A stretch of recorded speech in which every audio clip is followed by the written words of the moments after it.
What if the walls of a quiet suburban home could speak? What if they whispered tales of unspeakable horror, of a night so brutal that it shattered the illusion of safety in one of Japan's most peaceful neighborhoods? Tonight, we delve into the chilling story of the Miyazawa family murders, a case so perplexing, so savage, that it has haunted investigators and true crime enthusiasts for over 2 decades.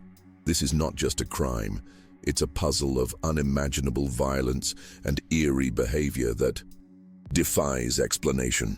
The killer didn't just take lives, he lingered. He ate their food, browsed their computer, and left behind a trail of bizarre clues, DNA, fingerprints, even personal belongings. Yet, despite this overwhelming evidence, his identity remains a mystery. Who was he? Why did he commit such atrocities? And how has he evaded justice for so long? Stay with us as we unravel the dark secrets behind this infamous case, a story that will make you question everything you thought you knew about safety and humanity itself. Before we dive deeper into this haunting mystery, I have a quick request. Did you know that most people who watch our videos aren't subscribed? If you're captivated by real-life stories that expose the darkest corners of human behavior and reveal chilling truths, hit that subscribe button now. By subscribing, you'll ensure you never miss an episode that could change the way you see the world forever. Now, let's begin. But be warned, once you hear this story, it will stay with you long after the screen goes dark. The Miyazawa family lived in a quiet residential area of Setagaya, Tokyo, where their modest 2-story home stood at the edge of a park. It was a place where neighbors felt safe, a community unaccustomed to violence or tragedy. On the evening of December 30th, 2000, Mikio Miyazawa, his wife Yasuko, and their 2 children, Nina and Rei, settled into their nightly routine, unaware that their lives were about to be brutally cut short. What unfolded in the hours that followed would shock Japan to its core and leave investigators grappling with one of the most perplexing unsolved crimes in modern history. The following morning, Yasuko's mother arrived at the house to check on them. She had tried calling earlier but received no response, a detail that left her uneasy. As she stepped inside, an overwhelming sense of dread took hold. The house was eerily silent, yet something felt wrong. Her worst fears were confirmed when she discovered Mikio's lifeless body at the foot of the stairs, blood pooling beneath him. Upstairs, Yasuko and Nina lay together in a horrific tableau of violence, their bodies riddled with stab wounds. In another room, little Rei had been strangled to death, a chilling departure from the method used on the rest of the family. The crime scene was a grotesque puzzle that defied logic. Mikio had clearly fought back against his attacker, as evidenced by the defensive wounds on his arms and the broken knife blade lodged in his head. Yet the killer seemed undeterred, retrieving a santoku knife from the family's kitchen to continue the massacre. The sheer brutality of the attack was staggering. Yasuko's injuries were so severe that her bones were exposed, a testament to the ferocity of the killer's rage. Despite this, there were no signs of forced entry, suggesting that the perpetrator had either been invited in or found an unlocked door. What made the case even more chilling was what happened after the murders. Instead of fleeing, the killer lingered in the house for hours. He used the family's computer to browse the internet, ate their food, and even treated his own injuries with their first aid supplies. He left behind fingerprints, DNA, and a trail of bizarre behavior that baffled investigators. Among these unsettling details was his decision to use the bathroom but leave his waste unflushed. A small but grotesque act that seemed to mock any sense of normalcy. As investigators combed through the Miyazawa home, they were struck by the sheer amount of evidence left behind. The killer's fingerprints were smeared across surfaces, and his blood, type A, was found mingled with that of the victims. Even more perplexing were the items he abandoned at the scene. A sweater, a scarf, gloves, and a bag containing sand traced back to a US military base in California. These clues painted a strange picture of someone who was both careless and calculated, leaving behind a trail of breadcrumbs, yet remaining elusive for over 2 decades. The physical evidence didn't stop there. Forensic analysis revealed that the killer had consumed a vegetarian meal before the murders, as evidenced by the contents of his unflushed waste. His DNA profile suggested a mixed heritage, maternal lineage linked to Southern Europe and paternal roots in East Asia. This genetic anomaly was rare, but not unheard of, narrowing down potential suspects while simultaneously expanding the scope of the investigation.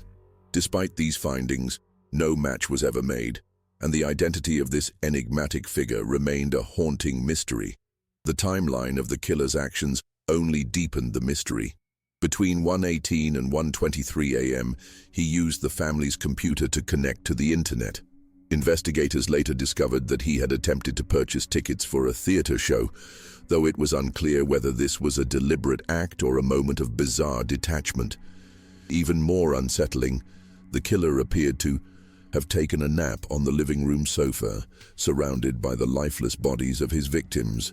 This eerie calmness suggested an individual either completely devoid of empathy or disturbingly comfortable with his monstrous actions. Neighbors reported hearing unusual noises on the night of the murders, including loud thuds and what sounded like an argument. However, no one thought to call the police at the time, as disturbances in the quiet Setagaya neighborhood were rare. By morning, the neighborhood was swarming with law enforcement, and news of the crime spread rapidly. The Miyazawa family's home became a grim landmark, its walls holding secrets that no amount of forensic scrutiny could fully unravel. The investigation quickly became one of the largest in Japan's history. Over 280,000 officers were involved at various stages, and more than 16,000 tips were collected from the public. The police meticulously reconstructed the events of that night, but each lead seemed to raise more questions than answers. How could someone leave behind so much evidence yet evade capture for so long? Theories ranged from the killer being a drifter to a professional hitman, though neither explanation fully accounted for the bizarre behavior exhibited during and after the murders. Adding to the complexity was the killer's clothing. The items left behind included a sweater that had been sold only months earlier in limited quantities. Despite tracing its origin to a specific store, investigators were unable to identify who had purchased it. The sand found in his bag pointed to a U.S. military base in California, raising speculation about whether he had international ties or military connections. Yet, even with these tangible clues, the case remained frustratingly cold. The psychological profile of the killer painted a chilling picture. Experts suggested he was likely a young man, possibly between 15 and 24 years old at the time, with a thin build and a height of approximately 170 centimeters. His actions indicated a mix of impulsivity and premeditation. He brought a knife to the scene, but resorted to using one from the family's kitchen when his broke. The fact that he stayed in the house for hours, eating their food and browsing the internet, suggested an unsettling level of detachment from the horrors he had just committed. This blend of traits made him difficult to categorize, further complicating efforts to predict his next move or understand his motives. Forensic evidence hinted at a complex background. DNA analysis revealed that his maternal lineage could be traced to Southern Europe, while his paternal roots were linked to East Asia. This unique combination was rare enough to narrow down potential suspects, but still broad enough to leave investigators grasping at straws. The discovery of fluorescent powder on his clothing, commonly used in construction or industrial settings, added another layer of intrigue. It suggested that he might have been involved in manual labor or had access to such environments, yet no solid leads ever emerged from this detail. The killer's bizarre behavior extended beyond the crime scene itself. Investigators discovered that he had left behind 2 handkerchiefs, both of which had been carefully ironed, a detail that seemed oddly meticulous given the chaotic nature of the murders. This contradiction puzzled criminologists, as it suggested a person who was both methodical and impulsive. Additionally, the choice of a vegetarian meal before the attack raised questions about his lifestyle or cultural background. Was this a deliberate dietary preference, or did it hold some deeper significance? These small but peculiar details only deepened the enigma surrounding his identity. Despite the extensive media coverage and the police's tireless efforts, public interest in the case began to wane as years passed without resolution.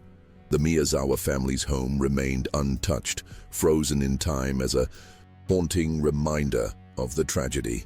Occasionally, new theories would emerge, some speculating that the killer had fled Japan entirely, while others suggested he might still be living undetected within the country.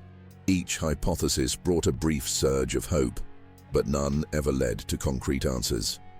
In 2010, a significant shift occurred in Japan's judicial system, partially influenced by the Setagaya case. The statute of limitations for crimes punishable by death was abolished, ensuring that the Miyazawa family's murderer could still face justice if ever identified. This change was a testament to the impact of the case on Japanese society, where the public's demand for accountability had grown louder over the years. Yet, even with this legal reform, the investigation remained at a standstill, and the killer's trail grew colder with each passing year. The house itself became an eerie symbol of unresolved tragedy. Neighbors avoided walking too close, and the once vibrant home now stood as a silent monument to violence. Some locals reported feeling an oppressive atmosphere near the property, as if the weight of what had happened there lingered in the air. The Miyazawa family's relatives, particularly Yasuko's mother, continued to mourn publicly, urging authorities to keep the case alive. For them, closure seemed like a distant dream, a cruel reminder that justice was still out of reach. As years turned into decades, the Setagaya murders became a haunting legend in Japan's true crime history. Documentaries, books, and online forums dissected every detail of the case, with amateur sleuths offering theories ranging from plausible to outlandish.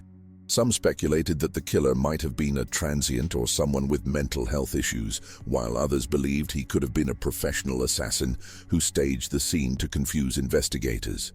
Despite the abundance of evidence, no theory fully explained the killer's actions or his apparent lack of concern about leaving behind so many clues. The police, however, never gave up. Every year on December 30th, officers distributed flyers at the nearby Setagaya train station, hoping to jog someone's memory or elicit new information. The reward for tips leading to the killer's capture grew to 20 million yen, but even this substantial sum failed to produce results. The case became a symbol of frustration for law enforcement and a chilling reminder of how even the most advanced forensic techniques could fall short against an elusive perpetrator. The psychological toll on the local community was profound. Setagaya, once considered a safe and peaceful suburb, became synonymous with fear and tragedy. Many residents moved away in the years following the murders, unable to shake the unease that had settled over the neighborhood. Those who stayed spoke in hushed tones about the case, their lives forever shadowed by the knowledge that such brutality could strike so close to home. For some, it wasn't just the murders themselves that haunted them, but the idea that the killer could still be walking among them, unseen and unpunished. Even today, the Miyazawa family's story serves as a cautionary tale. Parents warn their children to lock doors and stay vigilant, while true crime enthusiasts continue to analyze every shred of evidence in search of answers.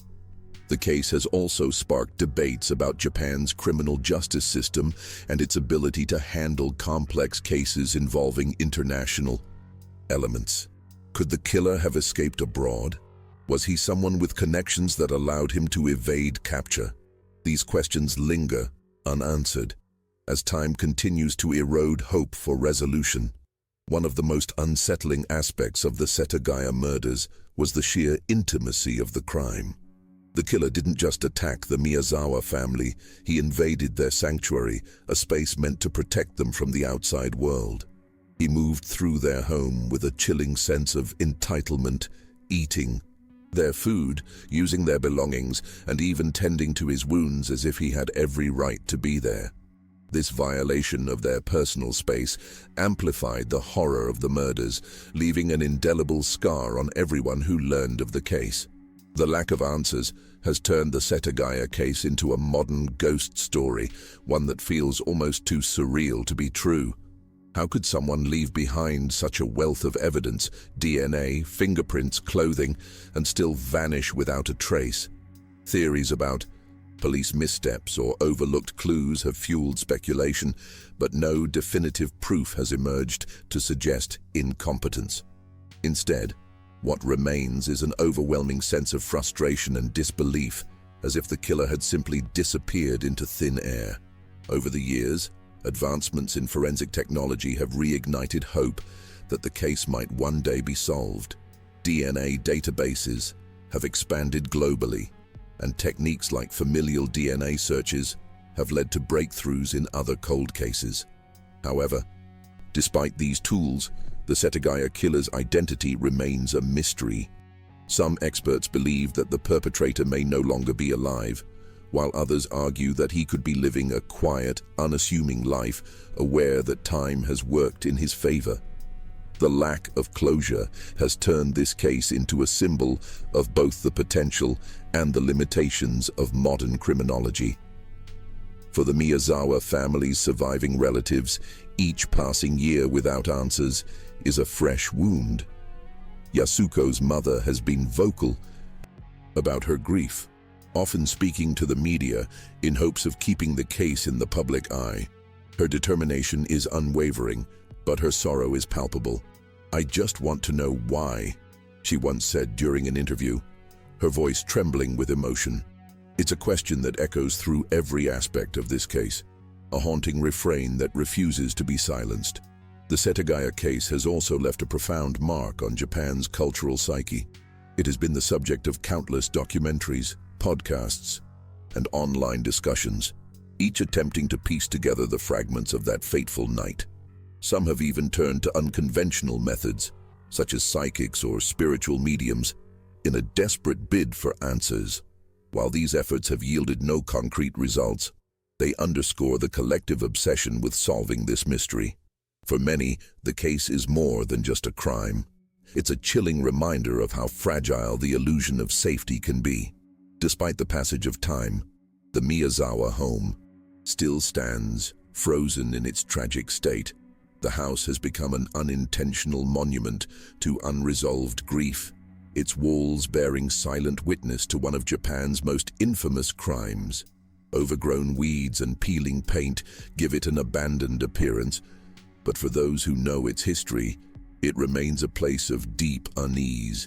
Some locals claim they feel a heavy presence when passing by, as if the weight of what happened there refuses to dissipate. It serves as a stark reminder that even in the most peaceful neighborhoods, darkness can take root.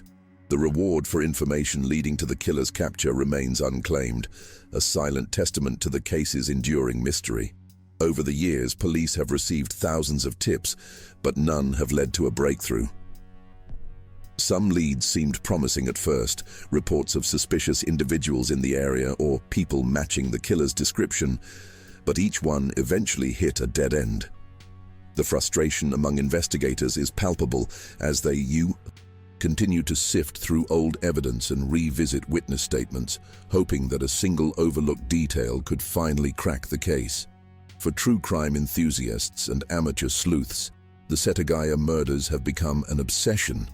Online forums are filled with theories dissecting every aspect of the crime, from the killer's possible motives to his peculiar behavior at the scene.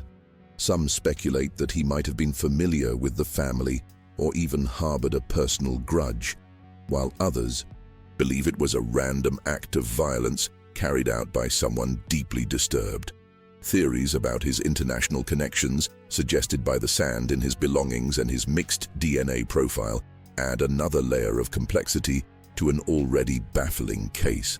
One of the most haunting elements of the Setagaya murders is the lack of a clear motive.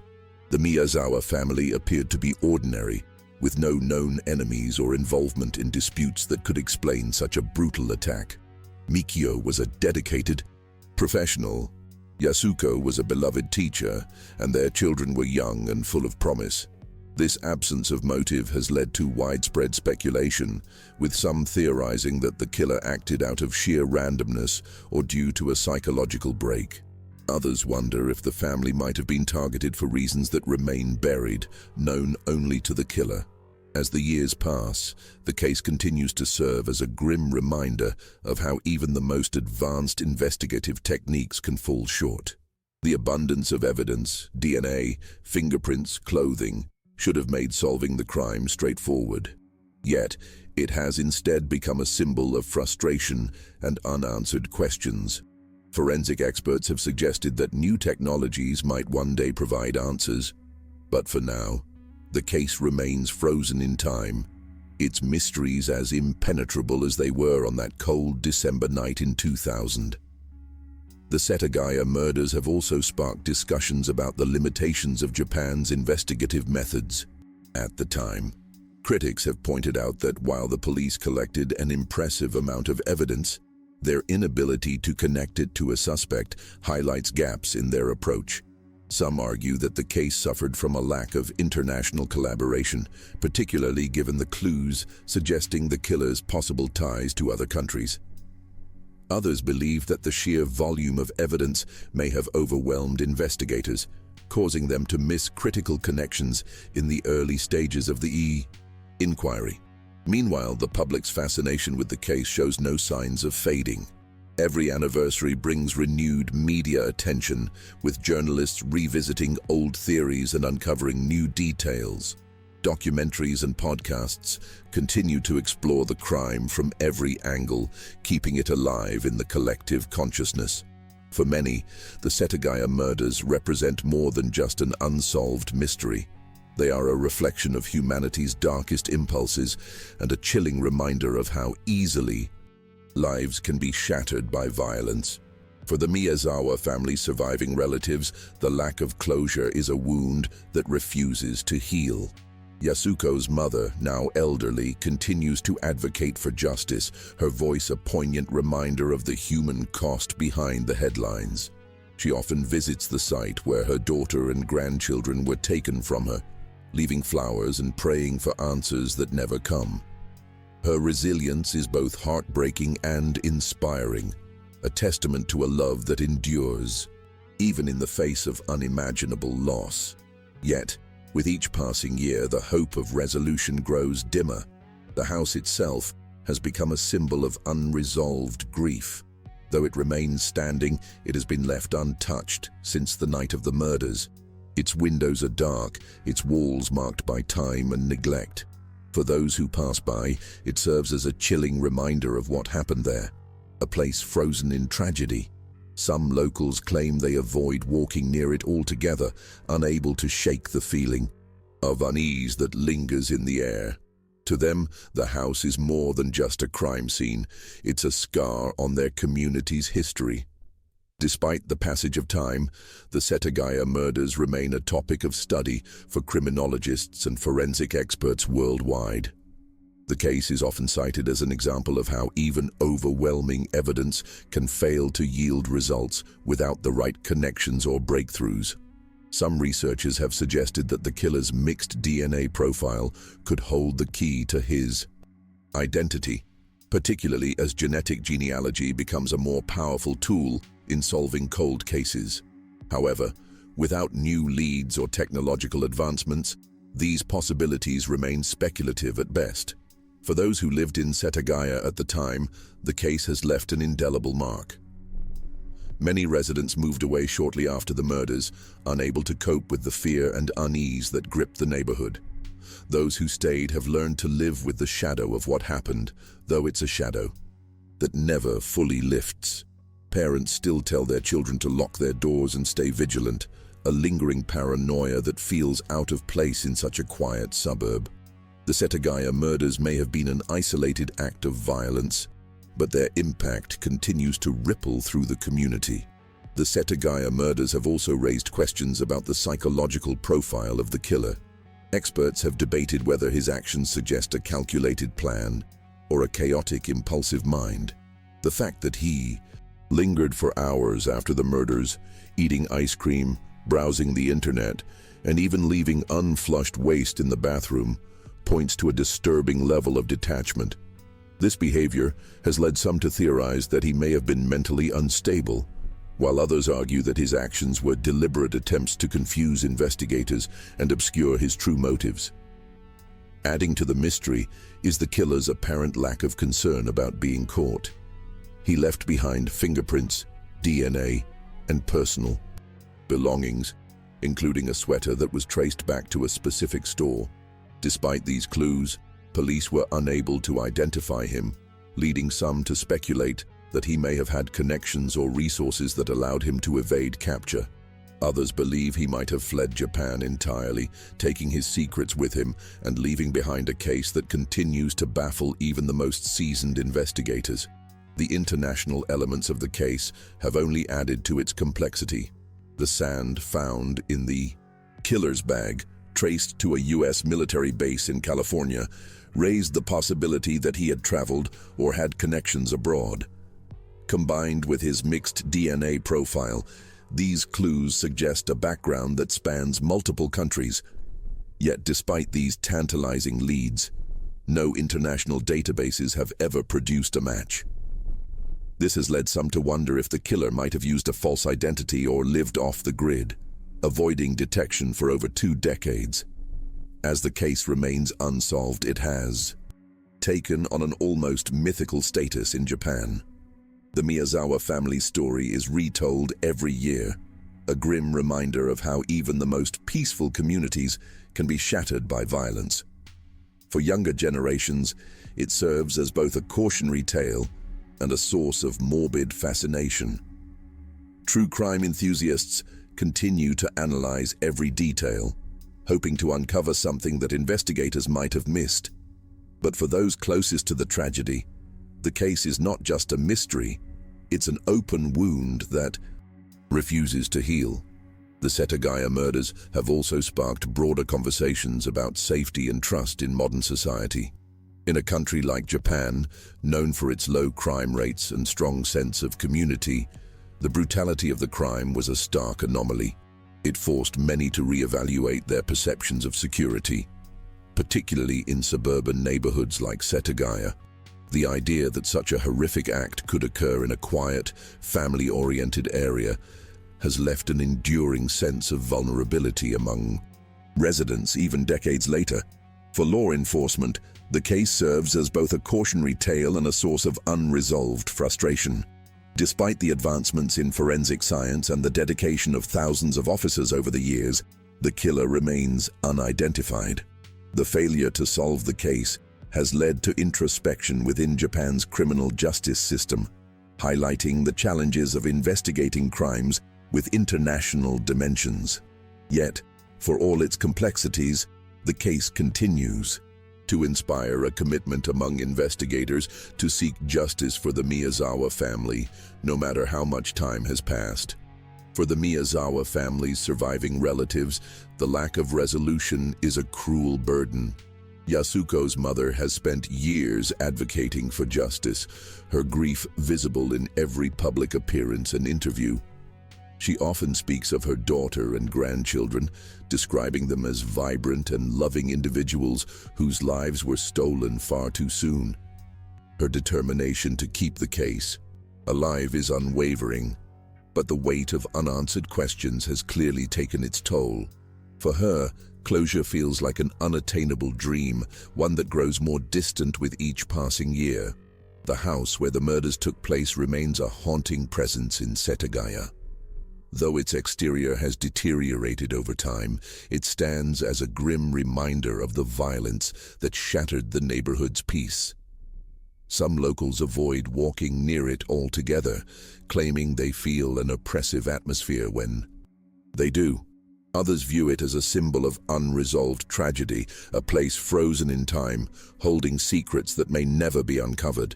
For the community, the house is more than just a structure. It's a painful reminder of how fragile safety can be.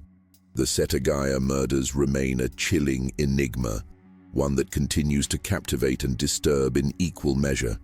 Forensic experts, criminologists, and true crime enthusiasts alike have spent years poring over the evidence, each hoping to uncover the one detail that could break the case wide open.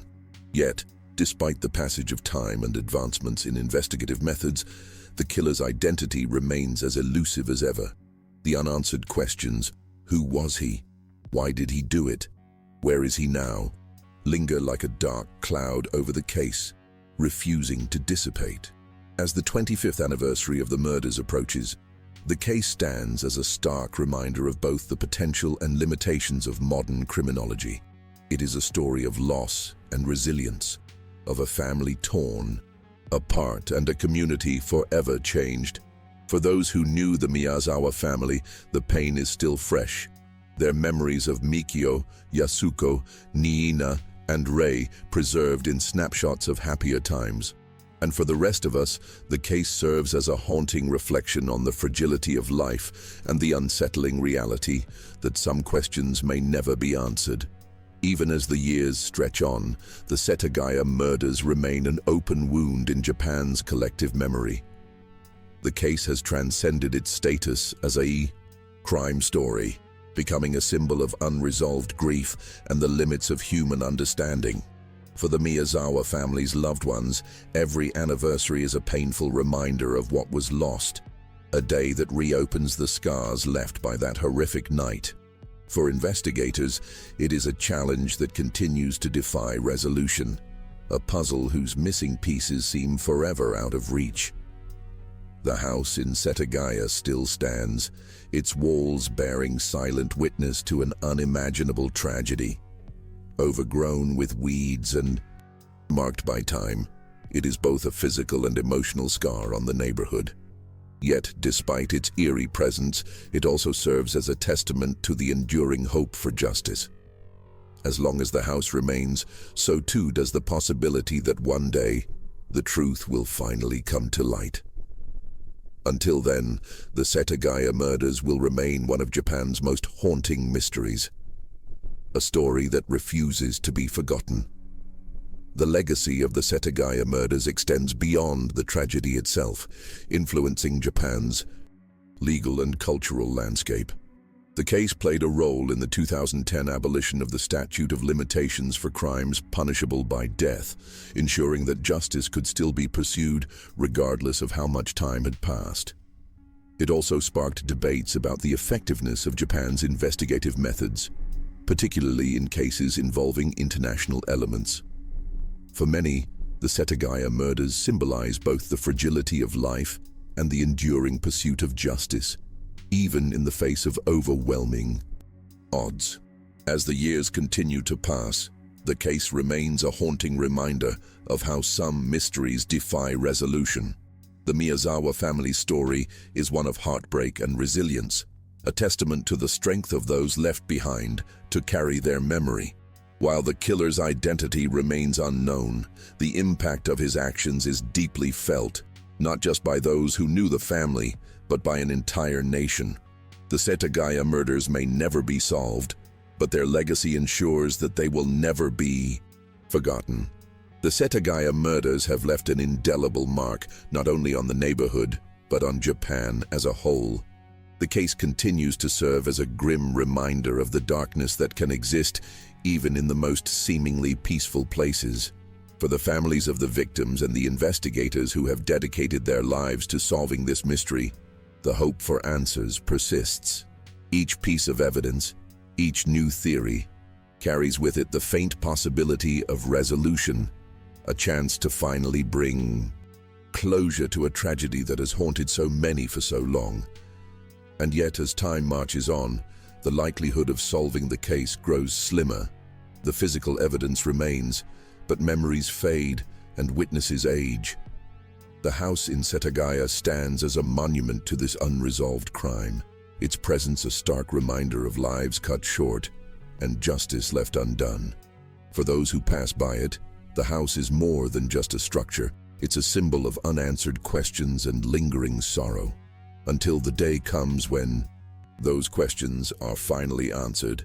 The Setagaya murders will remain one of Japan's most chilling and enduring mysteries. The Setagaya murders are not just a story of loss and mystery, they are a reflection of the human need for justice and understanding. For the Miyazawa family, their lives were brutally cut short, but their memory persists through the tireless efforts of their loved ones and the investigators who refuse to let the case fade into obscurity. The unanswered questions surrounding the crime continue to haunt those who seek closure, serving as a reminder that even in a world of advanced technology and forensic science, some truths remain elusive. As the investigation carries on, the hope for resolution endures. Whether through a breakthrough in DNA analysis, a long-forgotten clue resurfacing, or the courage of someone finally coming forward with information, there remains a chance, however small, that justice will one day be served. Until that day comes, the story of the Setagaya murders will remain etched in history as one of Japan's most chilling and perplexing mysteries, a case that refuses to be forgotten. Thank you for staying with me through this chilling journey into the shadows of one of Japan's most haunting mysteries. Now I want to hear from you. What do you think happened that night? What's your theory about the killer's identity or motives? Share your thoughts in the comments below. I'd love to know how this story has impacted you. If you found this video compelling, don't forget to subscribe to the channel and turn on notifications. By doing so, you'll ensure you never miss another deep dive into the world's darkest and most perplexing mysteries. Your support helps us continue uncovering stories that challenge our understanding of safety, trust, and the unknown. Before you go, I've handpicked another video just for you. It dives into another unsolved case that will leave you questioning everything.